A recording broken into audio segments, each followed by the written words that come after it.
Ce monde ne fait que rêver. Il approche de sa fin. Ou bien le temps est dangereux. Là-dessus, je voudrais partir. Rabelais, le rire, Rabelais, joyeux pantagruéliste, Rabelais, le bon vivant, c'est pas ça. Sinon, on ne lirait pas. Sinon, on n'aurait pas besoin. Regardez Molière, ça grince Molière. Du triste ou pas triste, je ne vais pas dire Molière est triste. Par contre, Don Quichotte, Cervantes écrit que le Quichotte est chevalier à la triste figure. Pour moi, est-ce que j'aurais le même intérêt à Rabelais si, dans un temps de mutation comme le nôtre, dans un temps de danger comme le nôtre, avec évidemment ce savoir qu'on nomme anthropocène, pour simplifier, que l'espèce humaine produit elle-même les conditions de sa disparition et que ça peut nous sembler irréversible, inéluctable. Quand bien même la tâche quotidienne, l'optimisme théorique, comme aurait dit Kant, mais c'est pas mon terrain, et que justement de nier au jour le jour, dans toute relation à l'autre, dans le moindre petit geste qu'on accomplit, le fait que ça puisse être irréversible, inéluctable. En même temps, c'est là. C'est là et c'est une totalité exhaustive. Alors pour Rabelais, évidemment, on peut se dire ça se passe dans Grand comme un jardin. C'est pas la guerre mondiale. Oui, mais il en parle, il en fait quelque chose comme ça. Et par contre, est-ce que justement on n'a pas dans Rabelais l'impression que cette mutation de monde, à chaque instant, peut basculer dans son contraire aussi? On a appelé ça Renaissance. Tout d'un coup, après les lourdeurs, les pesanteurs, l'opacité, le pragmatisme du Moyen-Âge, voilà, c'était un chemin de mise en route par la compréhension, par l'intelligence. Il y a longtemps qu'on en a fini de ces lunes-là. On sait que le Moyen-Âge, c'est beaucoup plus complexe. Et on sait que ce qu'on nomme Renaissance, c'est quelque chose que, rétrospectivement, on constitue comme Renaissance. L'imprimerie existe en France depuis 1480. Je ne vais pas se battre sur ces choses-là, moi, c'est pas mon boulot ici. Mais en 1530, c'est déjà cette efflorescence qui se passe à Lyon avec Claude Noury, François Juste et tous les autres. Et en 1535, 3 ans après la parution du Pantagruel, 2 ans après la parution du premier Gargantua, François Ier prend un édit interdisant la fabrication des livres sur le territoire. Alors, il se trouve que cet édit va être combattu même au niveau de ses rouages politiques et ne sera pas mis en place. Mais cette fonction-là, d'un ébranlement, d'un progrès, d'un autre chemin des hommes entre eux, Rabelais, non, c'est pas là qu'il écrit. Parce que, justement, ce qui nous relie à Rabelais, c'est qu'il écrit dans un intérieur d'une mutation de temps, d'une mutation du temps, qui n'est pas apte à appréhender ce qui la rendrait autonome, à s'ébrouer, à déchirer le noir, comme dans le début de la tempête, que les ténèbres commencèrent à se disperser, s'éclaircir. Non, on n'en est pas là encore. Et est-ce que ça, c'est même pas des figures qui viennent depuis l'enfance et qu'on retrouve obsessivement dans tous les livres? Et que ce soit ça qui nous rende Rabelais aussi nécessaire aujourd'hui. Aussi nécessaire, et pas seulement pour nous qui le lisons, pour dire, si on sait ce qu'on y cherche, à ce moment-là, il n'y a plus d'autres difficultés qui tiennent. Et quelque part même, ça pourrait avoir lieu dans sa vie même, cette vie contrainte. À 14 ans, probablement, mis au couvent, la Barmette à à Angers, et puis c'est pas, on est plutôt dans l'obscurantisme, c'est quand il passe à Fontenay-le-Comte, là tout d'un coup tu as les livres, tu peux étudier le grec, tu écris à Budé, à Erasme, et ils te répondent, enfin vous, un petit cénacle, simplement, on leur supprime les livres. Il arrive à s'échapper, c'est la période sans doute la meilleure, c'est pas la question, c'est comme ça. Chance unique, tombé sur Geoffroy d'Estissac, un grand seigneur avec des abbayes dans le Languedoc et qui possède, je ne sais même pas si ça va pas jusqu'à Fontevraud ou Seuilly, mais en tout cas qui possède l'abbaye de Maillezais, et puis qui le prend. Alors est-ce que c'est une fonction de précepteur de ses neveux, puisqu'il est aussi évêque, tout ça c'est obscur, et là encore, bon, la biographie de Mireille Huchon, on la prend, on la bosse, voilà, simplement, c'est de la réflexion à haute voix que je n'essaie pas de fonder, c'est pas mon rôle. Moi, je voudrais en rester à la langue et à ce qui me relie à cette langue. Mais en tout cas, est-ce que ça dure quoi, la période, là, Fontenay-le-Comte, Poitiers, ça dure 10 ans. En tout cas, probablement un séjour à Paris, en tout cas, des études assidues dans l'université qui représentent une échappée. Le travail, là, sur les livres, dans Pantagruel, on va parler des 4 livres successivement, ce passage que j'aurais dû lire aujourd'hui, s'il n'avait pas eu ce temps gris et cette flotte-là qui tombe, et trouver la librairie de Saint-Victor autrement magnifique, mais tous les livres qui les découvrent, Braghetta, Iurissa, la loi des Braghetta, des poisolars comme Comento, et ainsi de suite, les lunettes des romipètes, les ravasseux des cas de conscience. Le savoir est mort. Les livres, quand ils sont là, confinés dans les bibliothèques, dans les hiérarchies théologiques des universités, sont des livres morts. Par contre, on prononçait les titres, et se moquait des titres, des poisolars comme Comento, le ravasseux des cas de conscience, les lunettes des romipètes, et là, tu retrouves une instance de liberté, mais une instance de liberté qui est joyeuse. Molière fait rire. Don Quichotte, même quand les galériens lui envoient des cailloux et qu'il perd ses dents parce qu'il a libéré des galériens, un chevalier à la triste figure qui là émerge là, de ce désastre, fait rire. C'est ce rire qu'on interroge, mais ce rire à condition de savoir de quoi Rabelais l'extrait de lui. Alors, dans cette période de vie même, dans cette figure-là, par exemple, pour moi native du Gargantua, ce prêtre-là dans l'abbaye où ils sont tous en train de marmonner, on est à l'église, et ben on va redoubler les prières, parce qu'il y a les ennemis qui sont partout autour.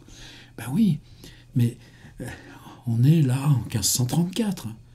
Ça veut dire que les remontées des Vikings sur les bords de Loire, ou des Anglais sur les bords de Loire, et les massacres, tu as les mains vides devant tout ce qui avance et massacre les zones même où tu es. Pille, viol, massacre. Est-ce qu'on en est sorti aujourd'hui? Ça fait de rire journal. Le moine prend son bâton et part et tue. Il en tue des centaines, des milliers. Le droit à la violence. Mais ce droit à cette violence, quand on t'a condamné à être désarmé, tu te venges, mais tu te venges de quoi? Tu fais rire des gonzilles et les échis, leur enfoncer par les boyaux, leur défendre. Mais ce rire que tu extrais, est-ce qu'il change quelque chose aux mains nues? Et c'est quoi ce pays autour? 1532, une sécheresse comme on n'en avait jamais vu. On est libéré de ça aussi? Non. La question de la peste, voilà, peut-être ça va un peu mieux. Mais repenser là même ces histoires de Covid, est-ce que c'est pas le Covid qu'on lui rappelle? Non mais franchement, on s'en tape, c'est pas la question. Mais cette problématique même de la maladie, tu peux quoi contre la maladie? Là encore, prier, c'est pas ça qui marche. Pour eux, c'est la peste. Qu'est-ce que tu inventes quand tu es soumis à cet arbitraire et ce hasard? Alors l'éducation. Alors dans Gargantua, il y a tout de suite cette part de contradiction. Tu as l'éducation à type Moyen-Âge, et le Gargantua se repaît de ça.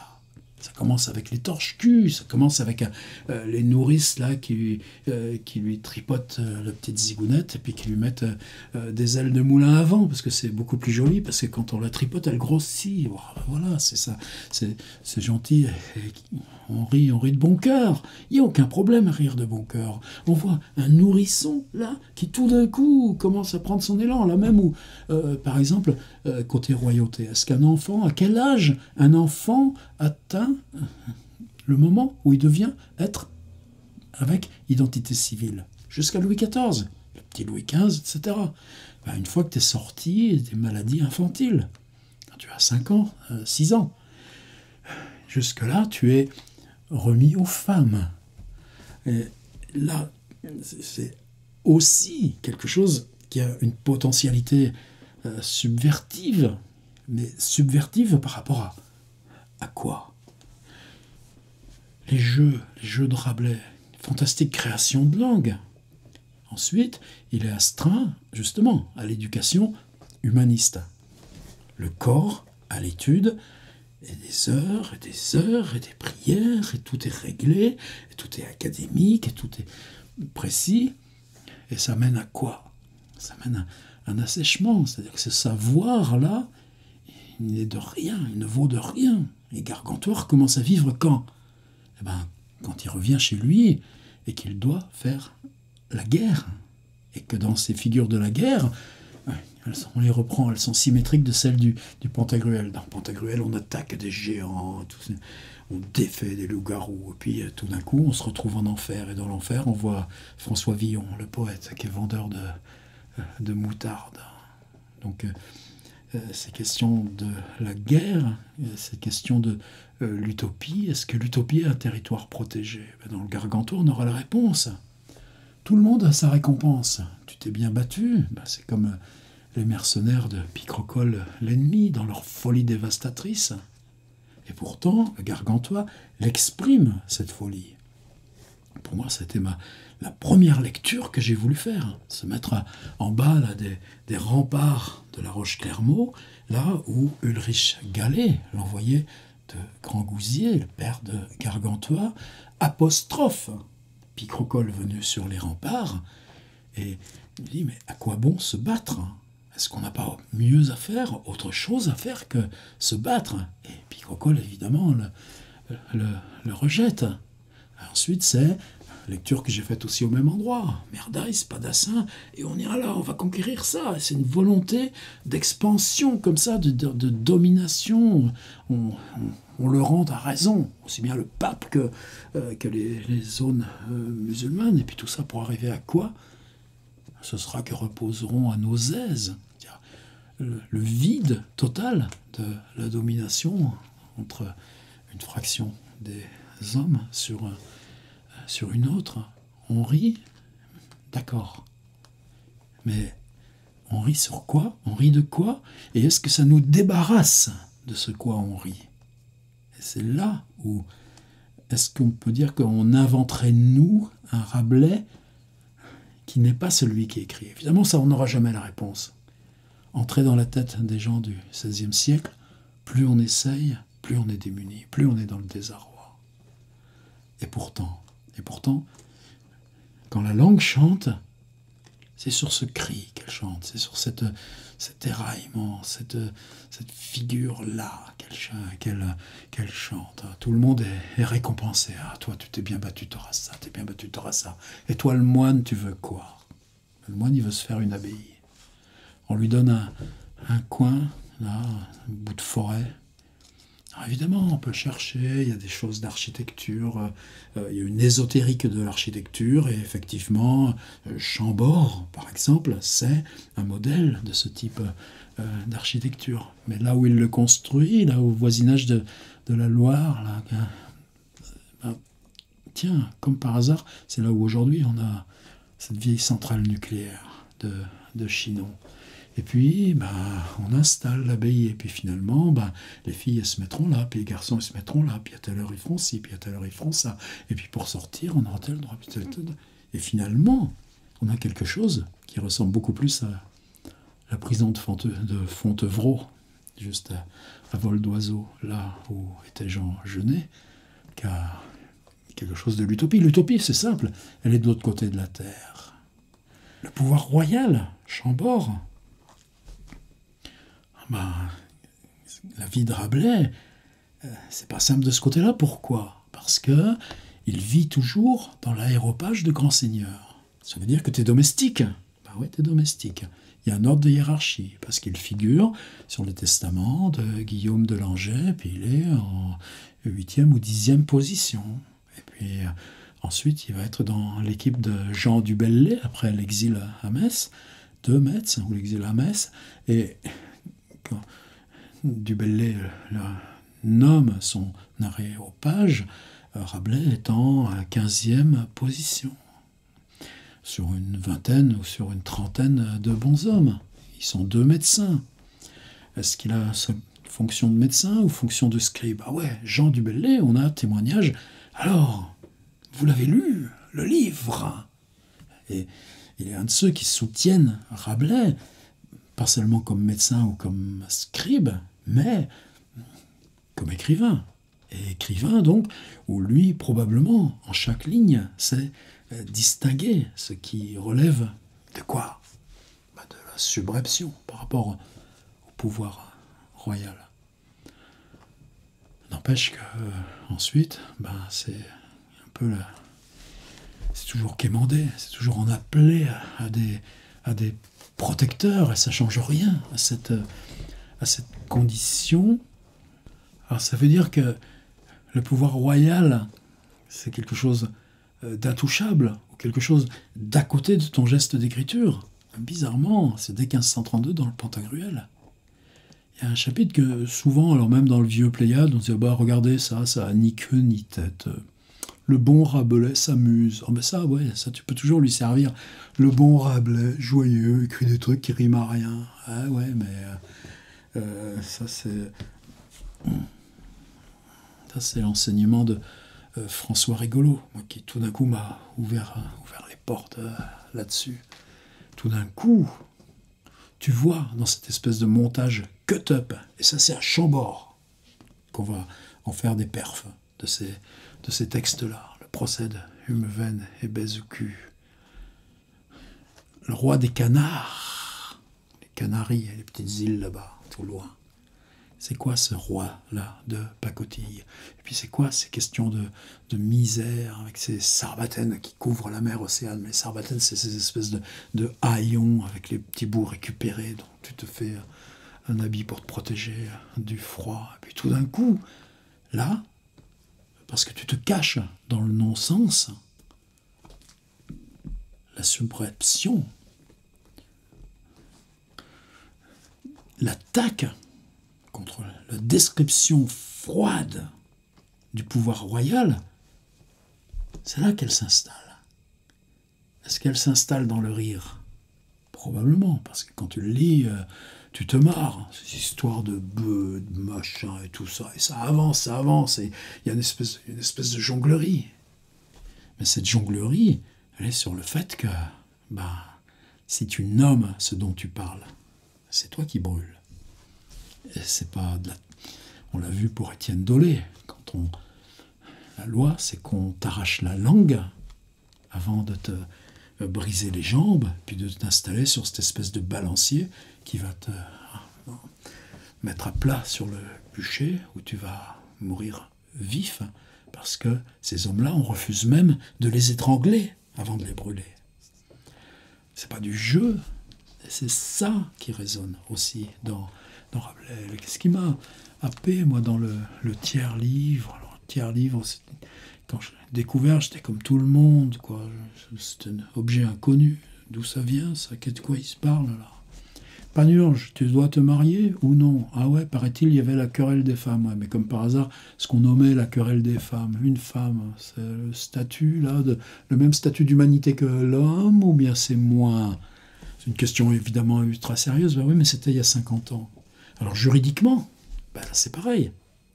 Tu peux dire tout ce que tu avances, n'empêche qu'il faudra encore 4 siècles pour le droit de vote, ou bien que une femme puisse prendre ses décisions financières sans consulter ou obéir à son mari. On n'est pas conscient, Rabelais, de ça. Donc tu convoques une discussion vide, on le verra sur le ciel, on le verra sur le corps, cette discussion rhétorique, cette même rhétorique de l'enseignement du Gargantua, et puis Pantagruel donne une seule réponse: sois assuré de ton vouloir. Ça veut dire quoi? Sois assuré de ton vouloir, mais là, dans le monde qu'on a devant nous, quand on ouvre le journal, je le sais où est mon vouloir. Mais ça donne quoi? Sois assuré de ton vouloir.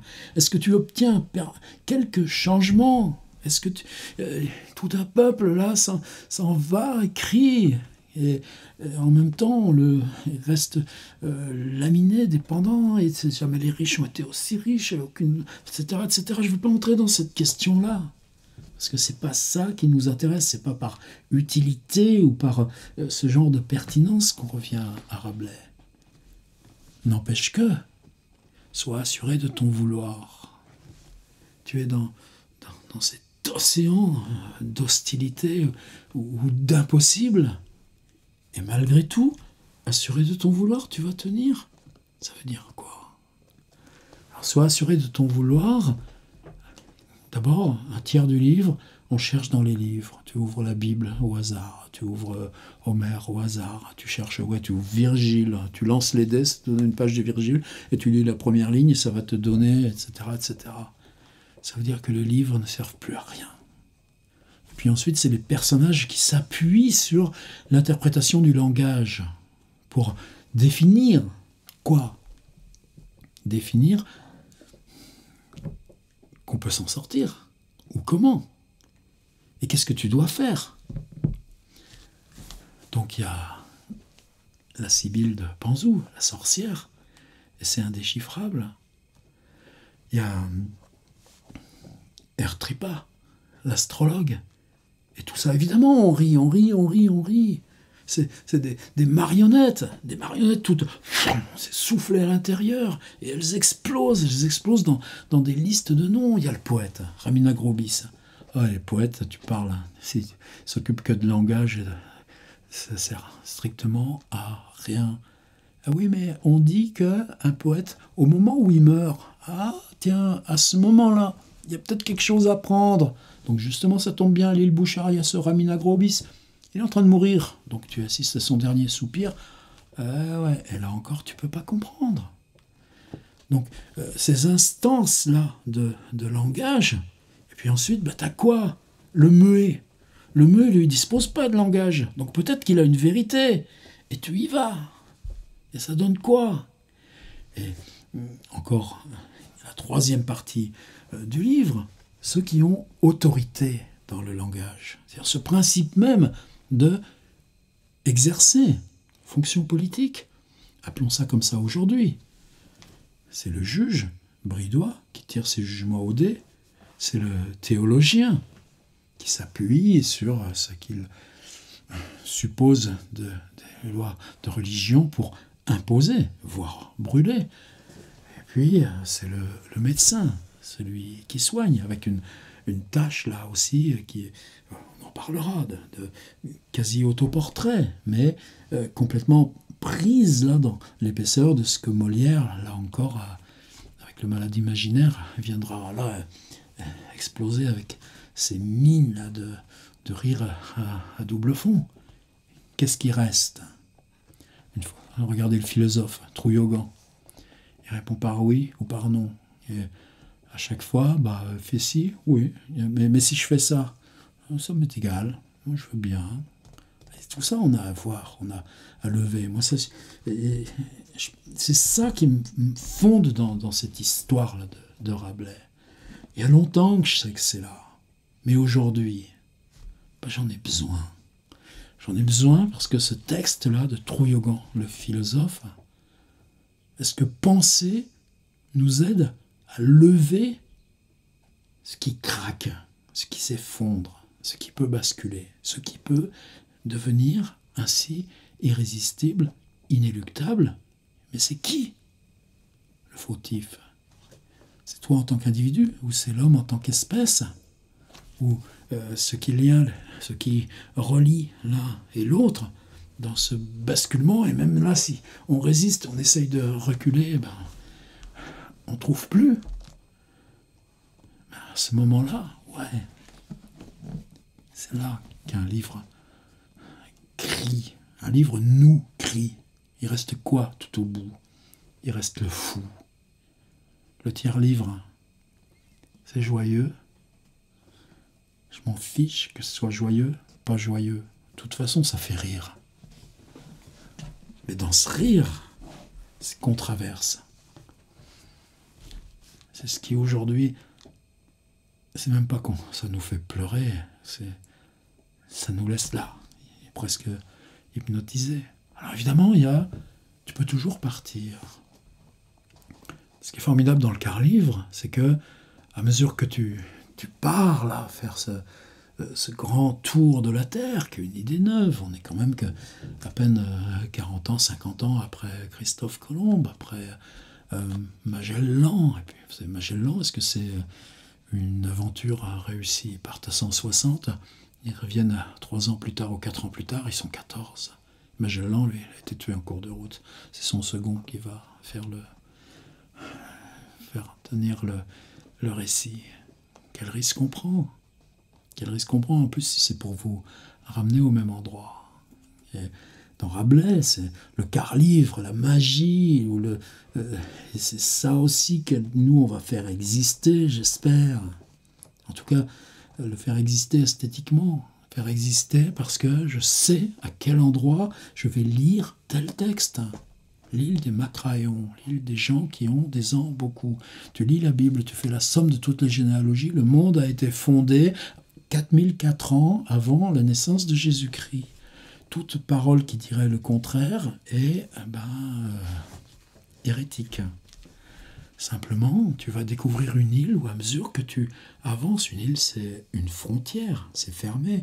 À mesure que tu avances vers le centre, les choses grandissent, la végétation, les arbres, les pierres. Et à mesure que tu avances, la distension de l'espace enclos par le périmètre de l'île fait que tu remontes, tu trouves des tombeaux romains, mais après tu trouves des tombeaux égyptiens, et puis ensuite tu trouves des stèles runiques et des écritures que tu ne comprends pas. Le temps n'a pas d'origine. L'origine du temps est ouverte bien au-delà d'un conte qui commencerait à moins 4004. Moi, c'est ça la question, où là, il y a du plaisir, il y a du faire, F-A-I-R-E. C'est-à-dire se dire, j'ai pas de solution là, dans tout ce truc de monde, l'île des Macraïons, des gens qui ont des ans beaucoup, je veux le faire exister, ce texte. Exister pour qui? Tu le fais pour toi. Tu le fais pour toi. Ça tombe bien. On a YouTube, on a le partage, on a cette petite communauté rassemblée là. Et qu'est-ce que c'est fort? Et tu vas, moi, à quoi je pense? Je pense évidemment à des figures qui viennent du film plus que de la littérature, des images de plans, des abstractions de plans. Et je veux vivre ça. Ce sera... Oh, quel beau cadeau pour ces 70 ans. Il y a une joie. Et ça, tu ne peux pas la retirer à Rabelais. Cette joie d'inventer l'île des gens qui ont des ans beaucoup. Mais cette joie, elle est sur quel gouffre? Et nous, c'est du gouffre qu'on a aussi, ou d'abord besoin. Donc je sais où je vais tenter cette lecture. Bien, même peut-être plusieurs versions. On verra. Et puis il y a cette fin du quart-livre. Est-ce que tu t'échappes? Non. Tu arrives là, au milieu de l'océan, les paroles sont gelées. C'est bien les paroles gelées parce qu'elles sont objectives. Il n'y a personne qui les prononce. Et les paroles en tant que telles, oui, tu les ramasses, tu les fais fondre dans tes mains. Elles te parlent, d'accord, mais tu ne comprends pas ce qu'elles disent. Puis enfin, ça s'immobilise sur l'océan glacial, le silence, et cette fin est ouverte. Rabelais laisse son livre ouvert alors qu'il aurait eu encore 2 ans à le faire, En tout cas, entre l'édition de 1552 et sa mort en 15... On ne sait pas quand. On sait que vers le 15 mars 1553, il y a un acte notarié qui établit son frère comme resté à Chinon comme son testataire. Ça veut dire qu'il est mort, Rabelais. On ne sait même pas quel âge il avait. Admettons 1494, puisque c'est l'hypothèse la plus consensuelle et celle qui me va aussi. Donc il a 59 ans. C'est fini. Vivre est fini. Ce qui nous reste, c'est ça. C'est cette question sur ce qui n'a pas réponse. Ce monde ne fait que rêver, il approche de sa fin.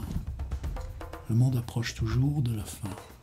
Ce monde ne fait que rêver, nous aussi on cherche à le prendre, ce droit au rêve.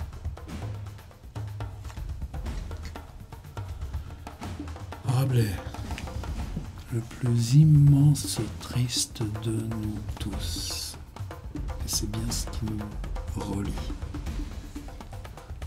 à ces énigmes, ou sont des énigmes. Vers quoi on va cheminer ensemble.